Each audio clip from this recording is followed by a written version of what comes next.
Hi, everybody, and welcome back to the Oil and Gas Rundown here live at King Operating in wonderful Dallas, Texas. Thanks so much for joining us today again. I know we've been gone for a couple weeks, a lot of different things happening around here for us, so we're glad to be back with you today.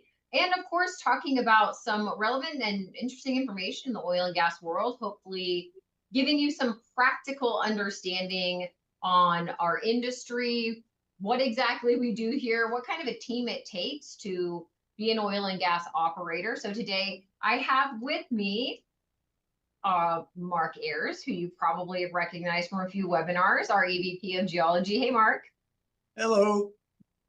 And our EVP of Production, Ryan Goeres.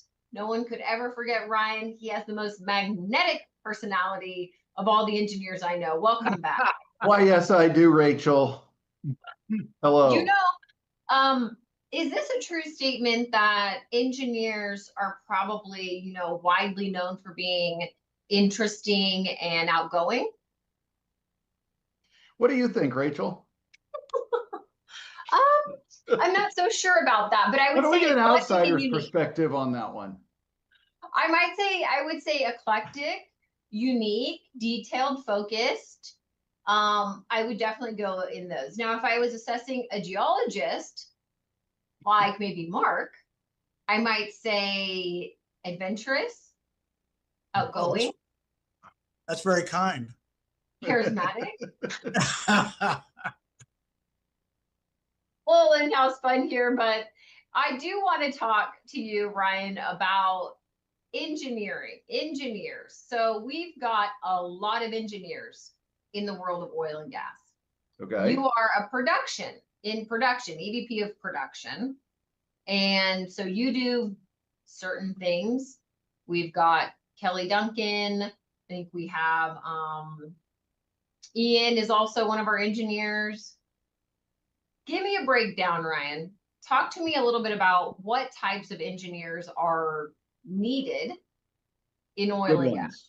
Good ones. Always good Good ones. ones. No, in all honesty, well, you have drilling engineers. Big surprise, they drill wells. Figure out the most efficient way to drill wells. Completions engineers. They design and frack wells as well as equip them. Then you have production engineers who optimize the production. Again, very descriptive there, I know. They optimize the production once the wells are on. They basically take care of the wells, keep them producing, work on them, supervise that work. Reservoir engineers, they are basically in the business of quantifying, figuring out how much oil or gas we have and what the how that translates to dollars, as well as evaluating our prospects. So they work very closely with the geologists. Facilities engineers who equip the wells with their surface equipment afterwards. Sometimes that falls into production engineering, but some companies have facilities engineers. There are others, admittedly, but those are the basic ones. Okay. Kind of the universal ones, if you will, I guess.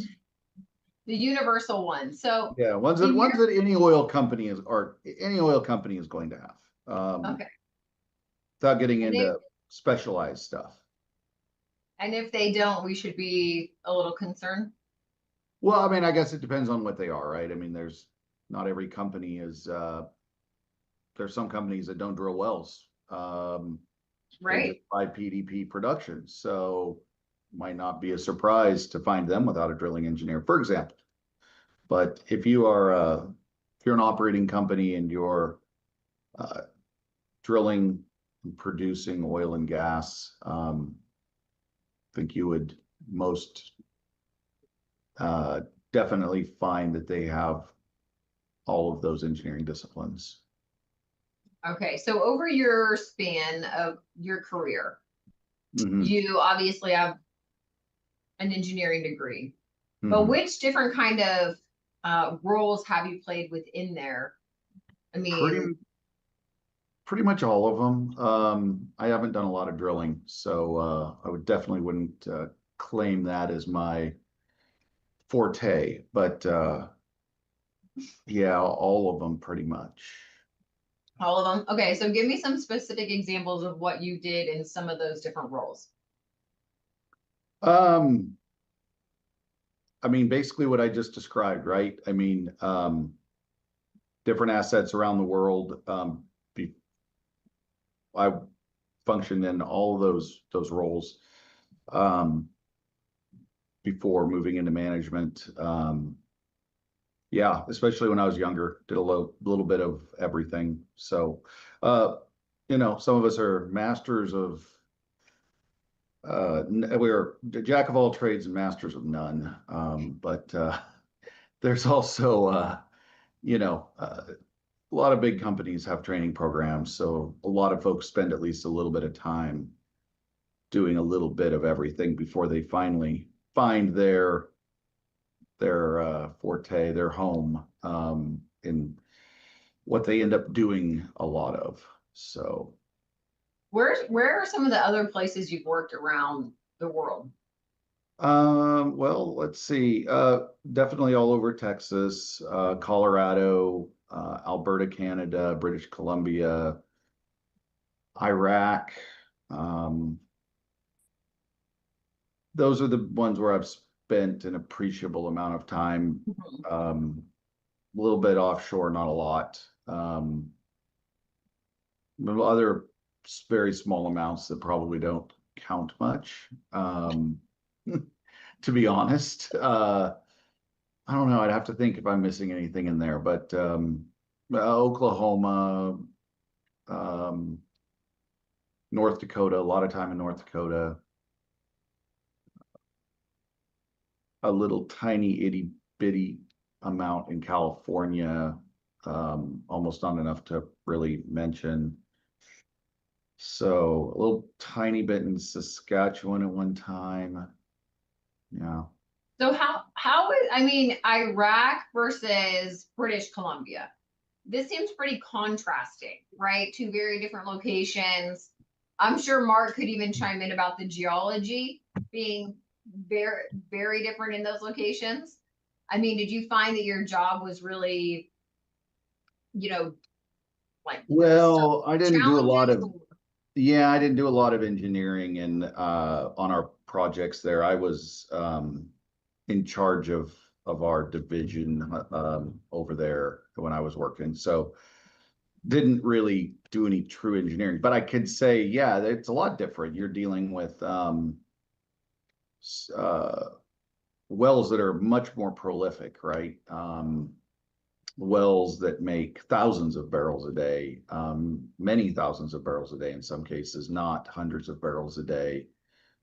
In this particular case, fractured carbonates, so a little unusual in that respect.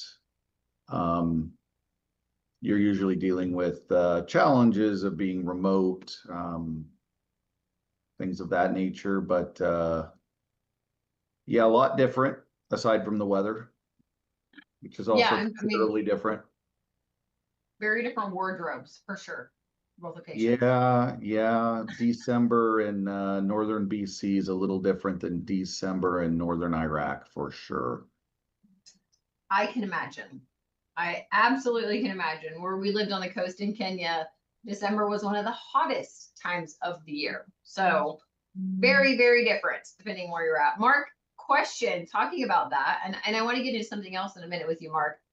But I know you haven't been to Iraq either, but I do want you to kind of talk to people about a little bit about the differences in geology from some of the parts of the Middle East versus, what we see in North America. Because I think it's very different in the way that even they're drilling, right? And the way that their hydrocarbons are in their reservoirs. Is that accurate? Well, that's true, Rachel. One of the things I wanted to add, we forgot to mention reservoir engineers. You mentioned Ian, but that's a critical engineering function that a lot of people don't even think about. Yeah. Really plays a key role. Anyway, enough for advertising for Ian. anyway, yeah, what's different? Well, you're right.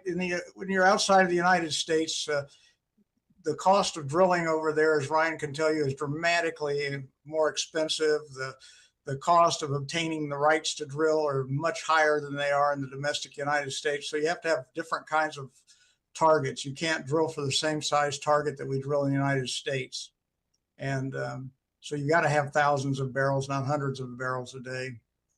As far as the lithology, the types of rocks, well, the United States is sort of unique in that we have a lot of older rocks, Paleozoic rocks that produce, whereas a lot of the rest of the world, the rocks are in the Mesozoic and the Cenozoic, which are much younger targets. But it's a whole host of different kinds of reservoirs, like Ryan talked about the one that was fractured carbonates.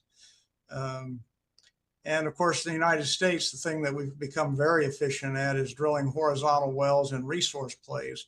Otherwise, we just refer to it as capturing reserves from the place where they're generated, the source rock. And that's really what's kept the United States energy independent during these tough times. And there was a time when we were not net exporters, or we were net importers. A lot of people didn't think that we would ever get to this point again, where we could actually find this quantity of oil and gas in the United States. But it was really through the technology of being able to drill these horizontal wells and stimulate them, frack them, and recover the oil and gas commercially. And people now around the world are starting to do more of it. Of course, there's one in Argentina called the Vaca Muerte, or dead cow play, and it's one of the few worldly resource plays that are active now. But even in the Middle East, they're starting to get interested in drilling horizontal wells. Yeah, that's actually really fascinating that they don't do more of them, or it's not done. I mean, I guess it's become such common. Well, they don't need. Yeah, they don't need to, Rachel. I mean, explain that more. Well, that's what I think when we talked at one point was really fascinating. Well, I think it's for two things. One, you have to understand that a company that like King, we don't go look for the same targets that Exxon. Exxon has to replace an incredible number of oil and gas reserves every year. They have to look for incredibly large targets. And in order to do that, they have to go take a lot of geologic risk. They have to step out into areas where people haven't established production. King, we stay in areas where we know we can be successful in our wells and try to enhance the production, but we don't go out looking for a whole new wildcat field. Yeah. As far as, I've forgotten what I was answering now. You have to ask it again. But, why they don't have to drill horizontal wells, like, in the Middle East? Well, because the reservoir quality is so good, and the reserves are so immature. Immature is not the right word. They're such large targets. We've already drilled those up. We were probably, the Middle East is maybe 50 years behind the United States in the drilling. When we were drilling East Texas, and H.L. Hunt was supposed to be the richest man in the world, and that was a heyday for the oil and gas industry in the United States. And it wasn't until, I don't remember what year it was, but let's say late 50s, early 60s that some of the huge discoveries were made in the Middle East. And those targets were so huge that in Saudi Arabia, for instance, they're still drilling in some of the same fields. So, and I'm not an expert, so I can't really talk about it, but those were big targets with lots of running room. We've already exhausted most of those. So we've had to go look at resource plays, which are also big targets, but they're also a different economic scenario. We don't drill a vertical well and complete it. In the plays that Ryan's talking about, I guess I shouldn't talk for it, but those plays, generally vertical plays, you might spend a quarter of the cost to complete what it costs to drill. Whereas in a horizontal play, sometimes you spend more on the completion than you do on the drilling. That's a big change. And frequently you don't know what you have in a horizontal play until you actually complete the well, because we don't have logs that we can look at to tell us, hey, that's going to really be a good well, because it's not like the vertical conventional reservoirs that we can read porosity, oil saturation.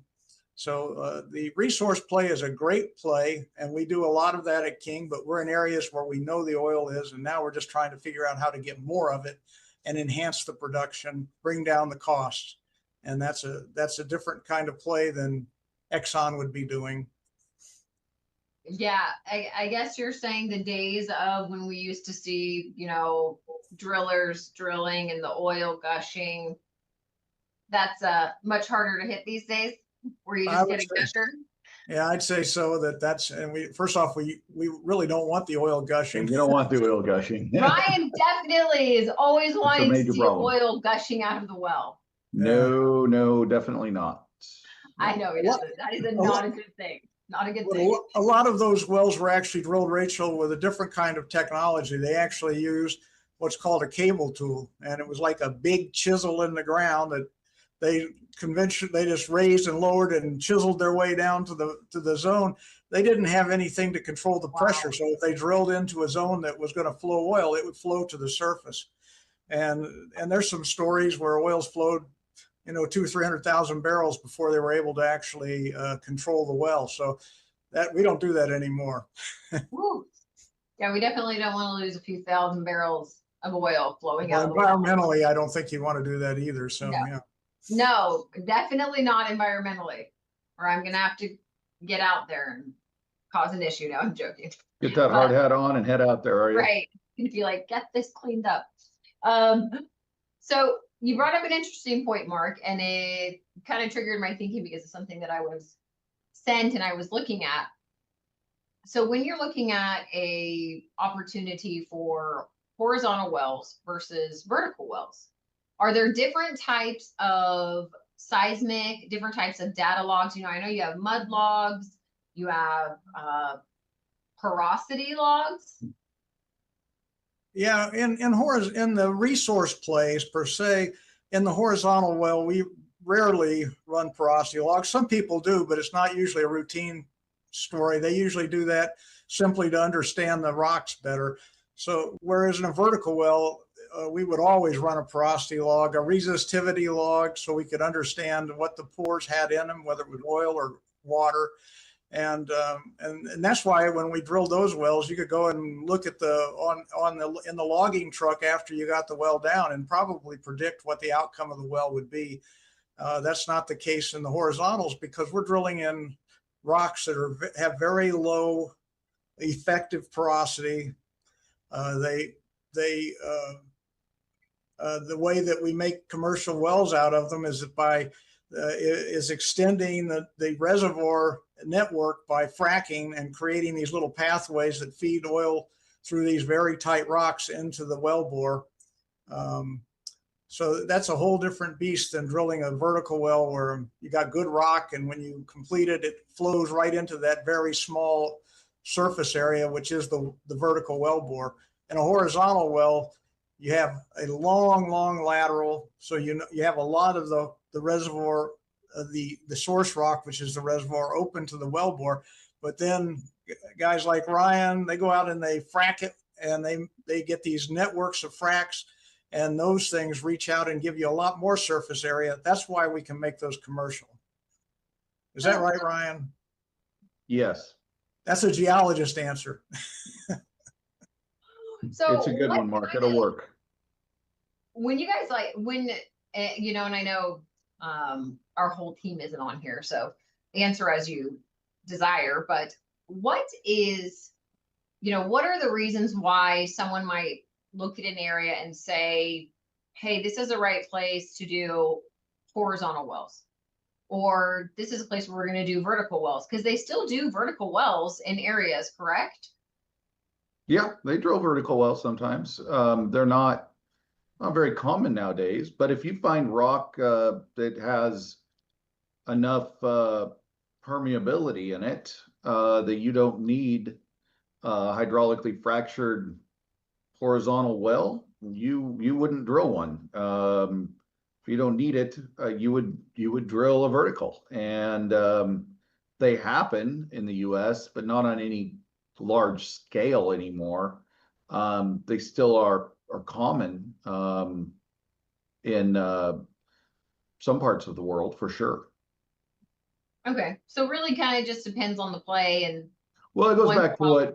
it goes back to what Mark was talking about. If, once you've depleted your conventional reserves to a large extent, like Mark was referring to, and you don't have a lot of those targets left, one of the things the industry realized in the US was that, we still had a significant amount of oil and gas. You just couldn't access it with traditional or conventional, if you will, drilling and completion techniques. You had to employ horizontal wells along with hydraulic fracturing. Interestingly, we had both of those things for a very long time before we combined them. There was a period of time where horizontal wells happened, and to a lot of hydraulic fracturing was happening.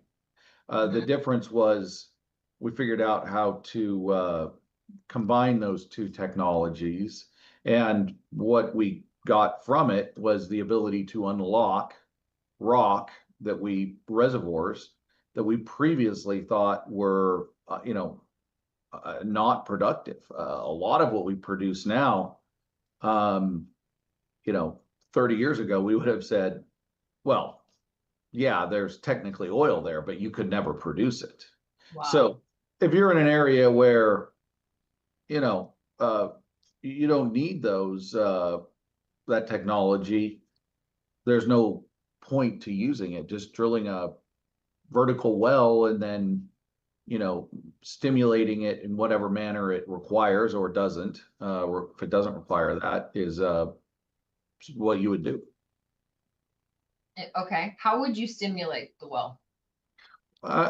Same way. If the well needs stimulation, most basic form of it would just be acidizing it to, clean up damage from drilling, or above that, bigger acid jobs that are meant to actually stimulate the rock, and then fracturing. We did that in vertical wells for a very long time before we started, again, like I was saying, before we started fracturing horizontal wells. So the same water, sand? Yeah, we use different. Mark said no, I think. Mark, did you say we no? use different sand, and we use different fluids, but the concept is the same. It was still, fluid, sand mixed into fluid. We induced the fracture. We placed the sand in the fracture. We flowed the fluid back. It was just different. The objectives there are different. You have rock with different permeability, so you need a fracture with different permeability.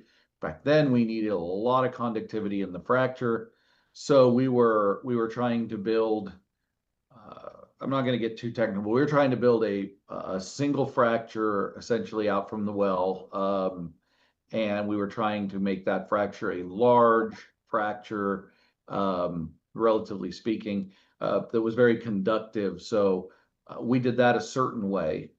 And with the resource plays, the unconventionals, if you will, you don't need what you need are lots of fractures, not one big conductive fracture. So we do that with a different kind of fluid and different sand, but the general concept is still the same in a way.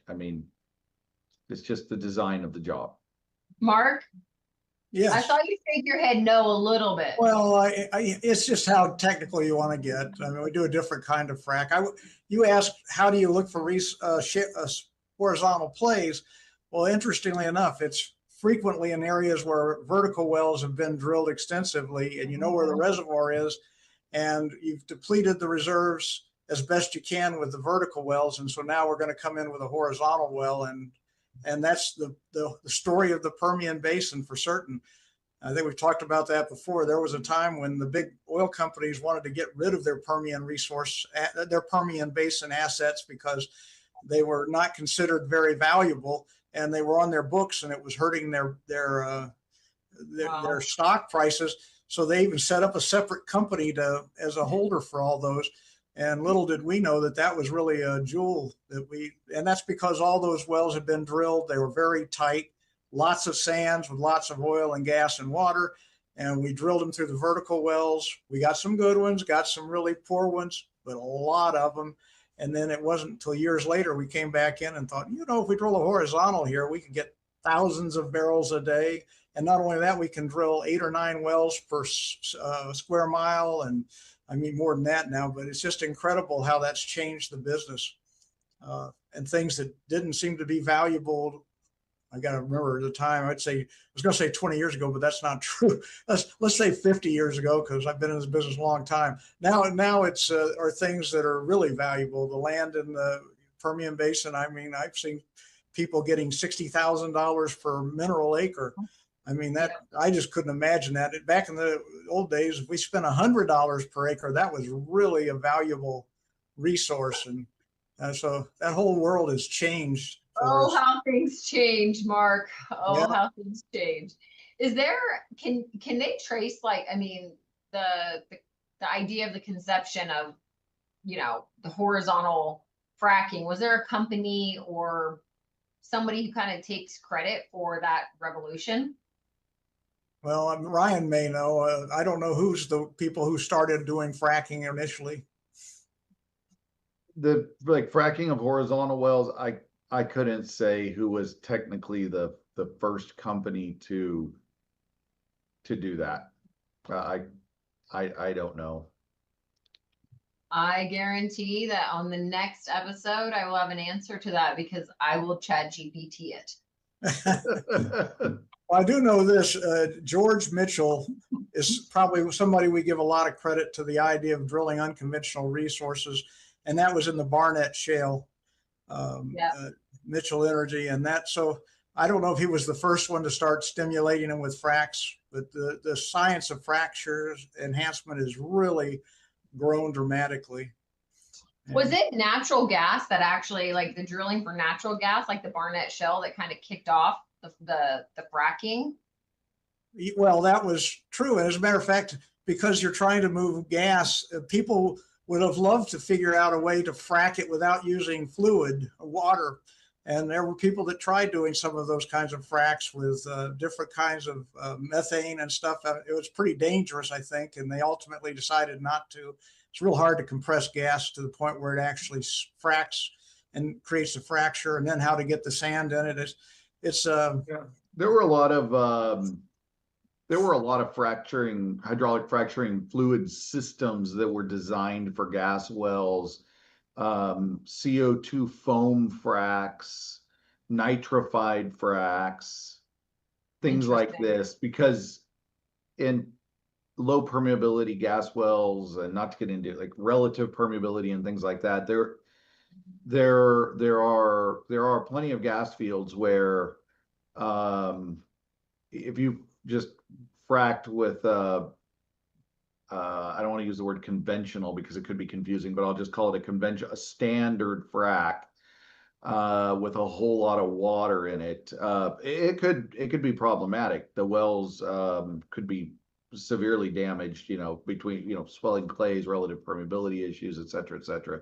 So they invented these systems that were really designed for that. Now that's going back to, the conventional gas days, but to Mark's point about trying not to put water on the reservoir, it was a real thing. Man, the progression in the industry has really been amazing to watch over the years, and you guys are awesome.